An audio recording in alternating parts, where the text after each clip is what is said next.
Hi, I'm Marty Nemko. I want to talk with you today about the rise, fall, and rebirth of a personal coach, but it really has life lessons that it's embedded in the story that should help all of us. This is a composite of the experiences of career coaches and counselors I've known. I have changed irrelevant details to ensure there is full anonymity.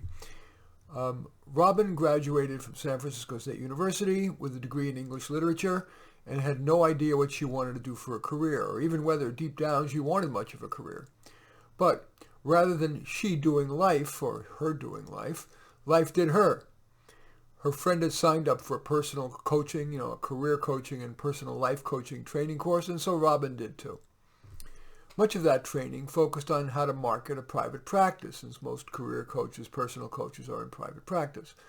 She didn't really like doing that, but to avoid the embarrassment of having the nice office that she wanted, but with very few clients coming in to pay the cost of that office, she forced herself to email all her friends and family announcing the opening of her new career coaching practice, specializing in people like her, 20-something liberal arts majors who had no idea of what career to pursue, let alone how to land such a job. To Robin's surprise, from among her many friends and family members, a dozen signed up for the free initial consultation, and thanks in part to the sales training she received in her coaching course, 7 signed up for a paid package.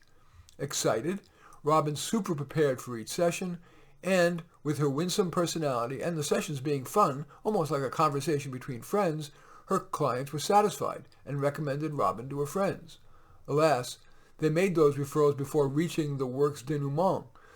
Did they choose a career, land a job in it, and importantly, was satisfied in it? Yeah, nearly all of Robin's clients came away with one or more careers they felt good about, and all came away with a full armamentarium of job search skills, resume, LinkedIn profile, and cover letter writing, the art of networking, and interview skills honed by videoed mock interviews. But only one landed the target job, and didn't even like it that much when she did, and this was somebody who Robin wouldn't have guessed would have been the one person hired. But that client was dogged and persistent in learning the job search lessons that Robin had taught her, and was a relentless networker, including on social media. 3 of her other clients ended up going to graduate school as a temporizing move, and the other 4 left her office having liked Robin and the coaching experience, but their career was still at the starting line, and worse, they've taken a big hit to their self-esteem. One of them said, despite all the job search tactics, in the end they hired someone else every time, maybe someone smarter or more specifically trained or some other factor.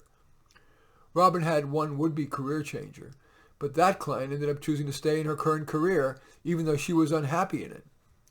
The client lamented, no one seemed to want to hire a newbie when they could hire someone with experience, and it felt too risky to go back for another degree. I'd still be a newbie and older.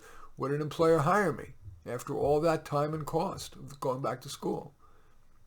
For months, Robin tried not thinking about the fact that, her clients liked her, and she liked the sessions, and she was making money, and she could tell her family and friends that she was successfully self-employed. But one day, when a client who had worked so hard to land a job left in tears, Robin took a step back. She concluded that most people who would pay for a career counselor or coach were not competitive in the job market for white-collar jobs, or at least for good ones. Most of those people were lackluster in one or more of intelligence, drive, knowledge, or alas, looks. Much to Robin's dismay, looks seems to matter to employers far more than it should. Robin's friends who were well employed were usually conventionally attractive.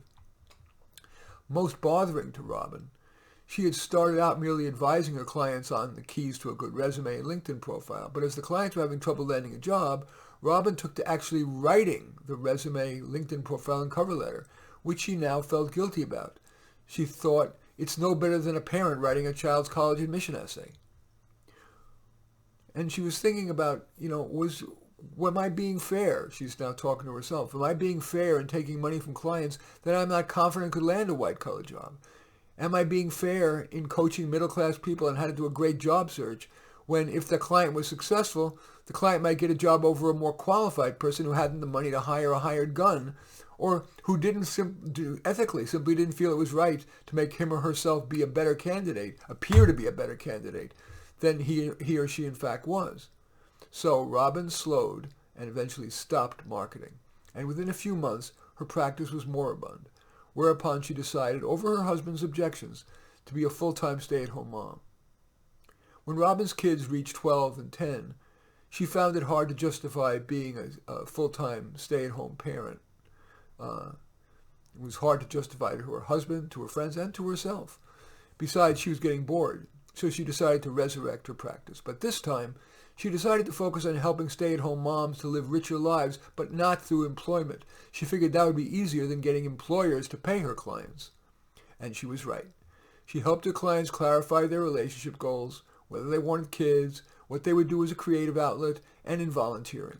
In the process, Robin helped people with their relationship and parenting issues, and even helped a couple of clients who were working part-time to iron out problems that they were having with their boss. Having had quick success in her refocused practice motivated Robin to market it, and with her big network of stay-at-home mom friends, she soon had all the work she wanted, 20 hours a week, and is contributing to the family income.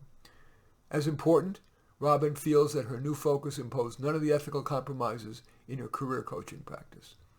Well, the following lessons are embedded in Robin's story. First, beware of falling into a career. As important as a career is, many people end up in a career more by chance than by choice. Don't let life do you, do life.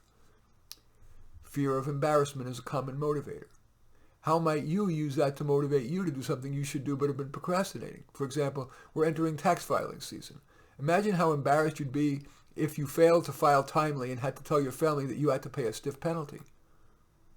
Another lesson, especially in our COVID-lamed economy, building and using your personal network may be as important as ever. Often, client or customer satisfaction depends as much on whether the experience is pleasurable as on whether the results are good.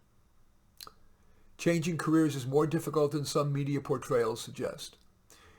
That often requires a back-to-school stint, followed by the hope that you can convince somebody to hire you, an older newbie, over a more experienced person. Don't let the success and fun of what you're doing blind you to any ethical compromises you're making. And finally, it's usually easier to counsel people about how to tweak their lives than to convince an employer to hire them. That's not the case if you're working with star candidates, but rarely do such people feel the need to pay a career counselor. In any event, I do thank you for watching. I'm Marty Nemko. I welcome your thumbs up and accept your thumbs down. I always look forward to your comments and especially like it if you'll hit the share button below, share on your social media so that my efforts can have broader impact. And I am flattered if you choose to subscribe to my channel. And in any event, I do thank you for watching. I am Marty Nemko.